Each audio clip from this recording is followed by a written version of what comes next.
मैं एकदम tyre 3 college से हूँ। अभी क्या है ना कि अभी बहुत सारा अपॉर्चुनिटीज है। मुझे खुद Amazon और गूगल का रिक्रूटर रीच आउट किया था।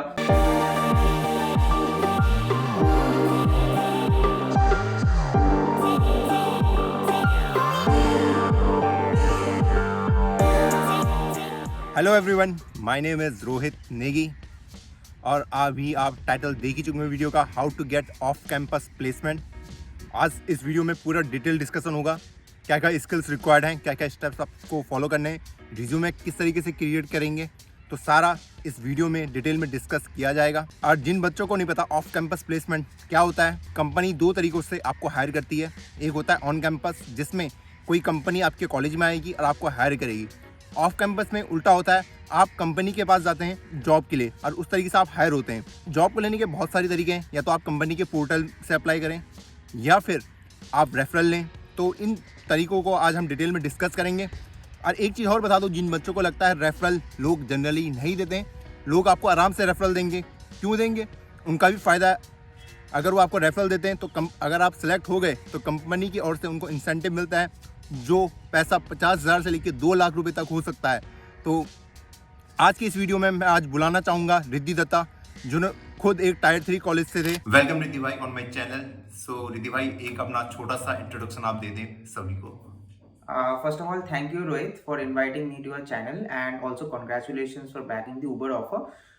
तो मैं तो अभी एक सॉफ्टवेयर इंजीनियर हूँ एक Amazon में। सो करंटली लाइक मेरा अभी 3 साल से थोड़ा कम एक्सपीरियंस है। Previously I work for 1 year at a service based company and then I worked for 4 months at RCGM and then I joined Amazon, and on December 2020 I have worked for 2 teams and currently I have around 1+ year of experience at Amazon. And yeah, looking forward to this interesting podcast. सो रिद्धि भाई, पहले मैं आपसे जानना चाहूँगा कि जब बच्चे of campus placement के बारे में सोचते हैं तो क्या क्या स्किल सेट है जो रिक्वायर है बच्चों के लिए? अच्छा देखो, एक तो बात मैं करूंगा, जैसे मैं एकदम टायर 3 कॉलेज से हूँ राइट, एंड मैं ऑफ कैंपस का जब बात कर रहा हूँ मोस्टली मैं टायर 3 बच्चों के लिए कर रहा हूँ, ठीक है। तो मेरा तो खैर टायर 3 से भी और भी बदतर कॉलेज था, बट अभी मैं एक चीज कहना चाहता हूँ कि अभी क्या है ना कि अभी बहुत सारा अपॉर्चुनिटीज है। जैसे मेरा एक टेलीग्राम ग्रुप है, ठीक है, वहाँ पे मैं जॉब अपॉर्चुनिटी शेयर करता हूँ लोगों के लिए, ठीक है। तो वहाँ पे मैं जब शेयर करता हूँ ना खुद, तो मैं देखता हूँ कि अभी 2022 बैच के लिए इतना ओपनिंग्स है, और मैं जब सैलरी रेंज देखता हूँ ना कि 8-9 से नीचे तो कोई दे ही नहीं रहा है, 12-13 तक भी बेस जा रहा है, and like I feel happy and also I envy them at the same time as well, क्योंकि मेरे टाइम पे 8-9 LPA का ऑफर बहुत बड़ी बात होती थी, ठीक है। तो पहले तो मैं बच्चों को ये बोल के मोटिवेट करना चाहूंगा कि अभी बहुत सारा अपॉर्चुनिटीज है, ठीक है। अब तुम जिस भी कॉलेज में हो उसका कोई मतलब नहीं है, कोई दिक्कत नहीं है। हाँ, इनिशियली थोड़ा इधर उधर हो सकता है, बट इवेंचुअली अभी इंडियन आईटी जो हायरिंग हो रहा है ना, तो तुम्हें मतलब बहुत बहुत अपॉर्चुनिटीज मिलने वाला है अगर तुम मतलब अच्छे से प्रिपरेशन करोगे। अब आते हैं एक्सपर्टीज में। तो अगर तुम प्रोडक्ट बेस्ड कंपनीज को टारगेट करते हो, मोस्टली अगर फैंग वगैरह, फैंग एम या जो बड़ी प्रोडक्ट बेस्ड एमएनसीज होता है उसको टारगेट करते हो, जैसे Amazon हो गया, माइक्रोसॉफ्ट हो गया, पेपाल हो गया, तो ऑब्वियसली एक चीज तो बहुत इंपॉर्टेंट है, वो सबको पता है, दैट इज DSA।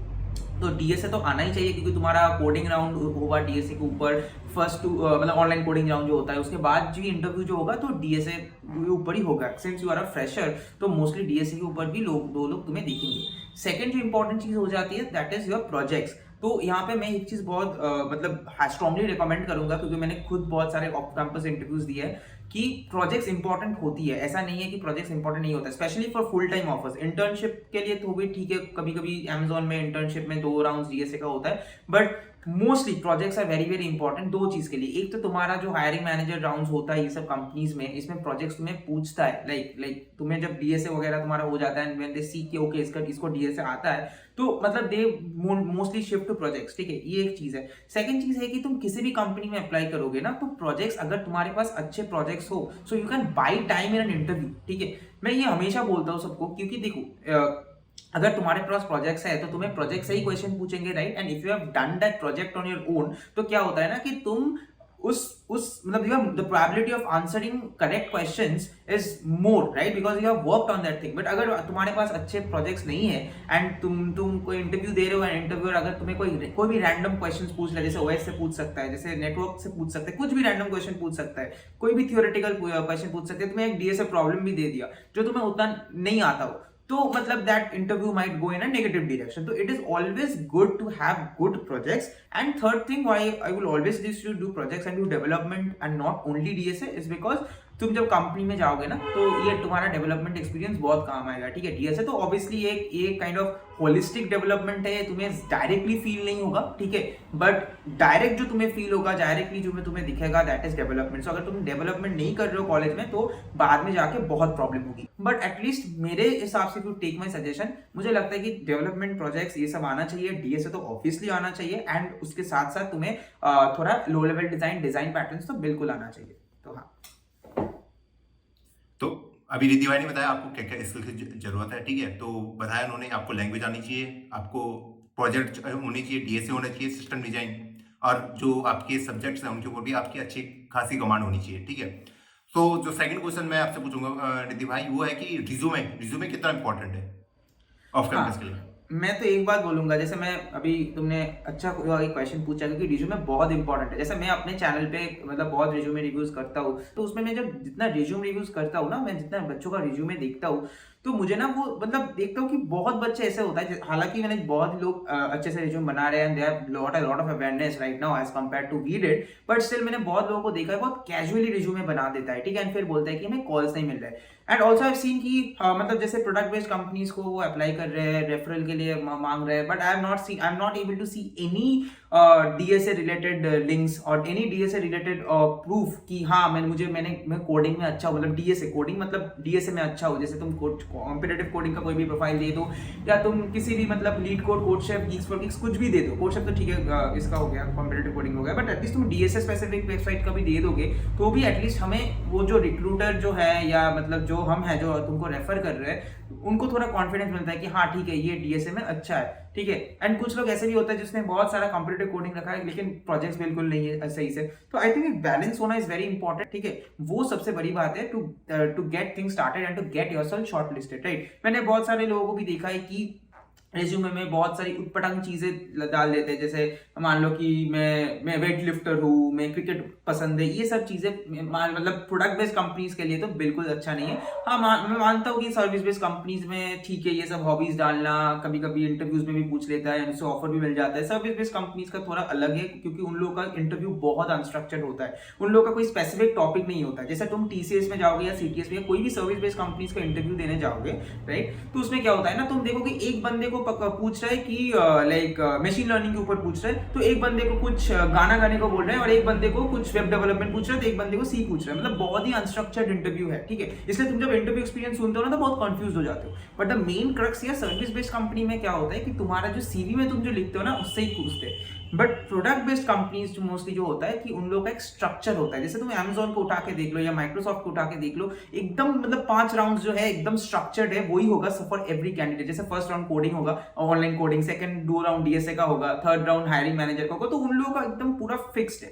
ठीक है, तो मतलब इसलिए रेज्यूमे उन कंपनीज के लिए बनाना इज सही से बनाना is very important and only put the relevant things that will help you to get the software engineering job. मतलब उस चीज को इररिलेवेंट चीज बिल्कुल मत डालना एंड अपने जो सॉफ्टवेयर इंजीनियरिंग रिलेटेड जो चीजें हैं उसको हाईलाइट करो सही से.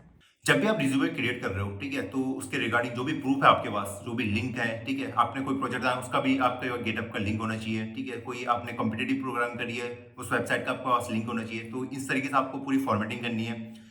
तो रिद्धि भाई मैं आपको जो थर्ड क्वेश्चन पूछूंगा अभी, how to apply for off campus placement, मतलब कितने तरीके हैं कि हम ऑफ कैंपस प्लेसमेंट के लिए अप्लाई कर सकते हैं. तुम लिंक्डइन को तो डेफिनेटली फॉलो करो, लिंक्डइन में तुम्हें बहुत अपॉर्चुनिटीज मिलती है. ठीक है, ऊपर से तुम अर्श गोयल का यूट्यूब चैनल है उसका फॉलो कर सकते हो, वो बहुत ऑफ कैंपस अपॉर्चुनिटीज को देते रहता है. जैसे मेरा टेलीग्राम ग्रुप में तुम डिस्क्रिप्शन में डाल सकता है, लाइक उसमें भी ज्वाइन कर सकते हो. मैं भी ऑफ कैंपस अपॉर्चुनिटीज बहुत डालते रहता हूँ. एंड इसके अलावा भी तुम मतलब you also like keep your eyes open कि क्या हो रहा है, मतलब तुम लिंक्डइन में जाके देखो, वहाँ पे अपॉर्चुनिटीज देख सकते हो. एंड ये जो मतलब जो लोग अपॉर्चुनिटीज के बारे में तुम्हें अवेयर कर रहे हैं राइट, जैसे मैं हो गया, अर्श हो गया या और भी लोग हो गए, तो वो सब ग्रुप में मतलब तुम रहो. एंड कभी कभी कोल्ड ईमेल भी डालो, कभी कभी रिक्रूटर्स को रीच आउट करो अपने सीवी से, कभी कभी रिक्रूटर्स तुम्हें खुद रीच आउट करते हैं. जैसे मुझे खुद Amazon और Google का रिक्रूटर रीच आउट किया था। तो मतलब ये होता है। आरसीजीएम में तो फिर भी मैंने अप्लाई किया था, बट हाँ ऐसे बहुत सारे, जैसे अभी भी मुझे फ्लिपकार्ट, पेपाल, बहुत सारे रिक्रूटर्स रीच आउट करते हैं। तो ऐसा नहीं है कि मतलब सिर्फ तुम्हें ही रीच आउट करना पड़ेगा, वो भी करते हैं अगर तुम्हारा प्रोफाइल अच्छा हुआ। एंड एक चीज भी है कि मैं यहाँ पे बोलना चाहता हूँ कि ऐसा नहीं है कि रेफरल मांग रहे हो तो रेफरल मतलब वही मैजिक वैंड है, तुम्हें इंटरव्यू कॉल देगा ही देगा, ऐसा नहीं है। रेफरल हेल्प करती है डेफिनेटली, बट अगेन अगर डायरेक्टली जाके भी अप्लाई करोगे ना, अगर मान लो कि रेफरल नहीं मिला, डायरेक्टली जाके अप्लाई कर दो, डोंट वेट फॉर रेफरल। तुम्हारा अगर अच्छा हुआ प्रोफाइल तो तुम्हें डायरेक्ट कॉल मिलेगा। मैंने बहुत सारा ऐसे कैंडिडेट देखा है जिसने डायरेक्टली अप्लाई किया है एंड उसको मतलब कॉल मिला है ना, वो अभी अमेजोन में काम भी कर रहा है। तो हाँ मतलब ये सब मिथ्स है। तो मैं यही बोलूंगा कि अगर प्रोफाइल अच्छा बना तो मतलब तुम्हें कुछ ना कुछ तो मिल जाएगा, बस you have to be aware and you have to like work on your skills, that's it. So Riddhi भाई, जो मेरा नेक्स्ट क्वेश्चन होगा कि जब हम ऑफ कैंपस प्लेसमेंट के लिए जाते हैं तो जो भी पैकेज है उसको नेगोशिएट कैसे करते हैं? मतलब पहले से डिसाइडेड रहता है या फिर वहाँ पे टेबल पे बैठ के डिसाइड होता है? अच्छा, हाँ ये अच्छा क्वेश्चन है। जैसे अगर एकदम बिल्कुल फ्रेशर है ना, तो क्या होता है कि मतलब तुम नेगोशिएट उतना नहीं कर सकते हो बड़ी कंपनीज के लिए, क्योंकि वो उनका बेस फिक्स्ड होता है। जैसे माइक्रोसॉफ्ट का आई थिंक 13.5 या 14 का कुछ बेस है, या मतलब जो भी कंपनीज है, ऊबर का आई थिंक 18 LPA है, ठीक है। मतलब ऐसा मतलब वो फिक्स बेस है, ठीक है। और स्टॉक्स वगैरह जो भी है, तो उस पर तुम ज्यादा तो नेगोशिएट नहीं कर सकते हो, ठीक है, अगर एकदम कंप्लीट फ्रेशर हो, ठीक है। और अगर तुम्हारे मतलब कुछ स्टार्टअप हुआ तो आई थिंक तब तुम नेगोशिएट कर सकते हो with the help of competing offers, ठीक है, जिसका उतना स्ट्रक्चर नहीं होता है। बट बड़ी कंपनीज में mostly as a complete fresher you can't negotiate. अब आ जाते हैं जब लाइक जैसे मैंने अप्लाई किया था, जब मैंने Amazon में हुआ था मेरा, या फिर मेरा RCGM में हुआ था, देन डेफिनेटली हाँ negotiation comes into play because I applied it as an 1 year experience candidate. तो उसमें क्या होता है, तुम्हारा जो प्रीवियस सैलरी था, प्रीवियस बेस था, एंड तुम्हारा जो कंपीटिंग ऑफर्स था, उस हिसाब से तुम्हें वो बैंड देती है। एंड ऑब्वियसली कभी कभी इंटरव्यू में परफॉर्मेंस भी take into account some companies, तो इस सब के ऊपर डिपेंड होता है। तो ये बहुत सारा फैक्टर्स है, बट मैं तो यहाँ पे दो इंपॉर्टेंट चीज कहूंगा। एक तो तुम्हारा करंट सैलरी, उसके ऊपर एक डिसीजन होता है, and also the most important thing is the competing offers. तो that is why always tell you कि give more and more interviews. मान लो कि तुमने एक्स कंपनी के लिए इंटरव्यू दिया एंड तुमको उसमें वहां पे जाना नहीं है, बट मान लो तुम उस कंपनी एक्स कंपनी तुम्हें कोई अच्छा ऑफर दे दिया, एंड देन उसके बाद तुम्हें जाके वाई कंपनी में लगा जो तुम्हारा ड्रीम कंपनी है, बट वाई कंपनी तुम्हें उतना पैसा नहीं दे रहा है, then you can use that competing offer of X to negotiate and get a better offer from Y, ठीक है। अब हाँ मतलब ये तो ठीक है, बट हर कंपनी का एक मैक्सिमम कैप और मिनिमम कैप रहता है। जैसे मान लो मैं कंपनी का नाम लेता हूँ, जैसे मान लो कि कोई भी वाई कंपनी है, ठीक है, तो SD1 के लिए मान लो मिनिमम उसका है 14 LPA एंड मैक्सिमम उसका 22 LPA फॉर SD1 बेस में बात कर रहा हूँ, ठीक है, जस्ट एन एग्जांपल दे रहा हूँ। तो मान लो कोई बंदा सर्विस बेस्ड कंपनी में 3.5 LPA का नॉर्मल जॉब कर रहा है, तो वो बोलेगा अरे मेरा तो पास कोई कंपीटिंग ऑफर भी नहीं है और मेरा तो सैलरी भी उतना अच्छा नहीं है, तो मुझे क्या अच्छा मतलब ऑफर मिलेगा नहीं क्या? तो नहीं, ये सच नहीं है। उसको शायद वो lower end of that cap दे देगा। जैसे मान लो अगर मिनिमम 14 है तो शायद 14-15 उसको दे देगा, ठीक है। मान लो अगर उसके पास कोई अच्छा कंपीटिंग ऑफर होता, जैसे मान लो उसके पास अगर 13-14 का ऑफर होता, तब शायद उसको 16-17 में मिल सकता था, ठीक है, बट उसको मिनिमम 14 के नीचे नहीं मिलेगा, दैट इज फॉर कंफर्म। तो वो कंपनीज, अच्छी कंपनीज वो मिनिमम मेंटेन करके चलता है, ठीक है।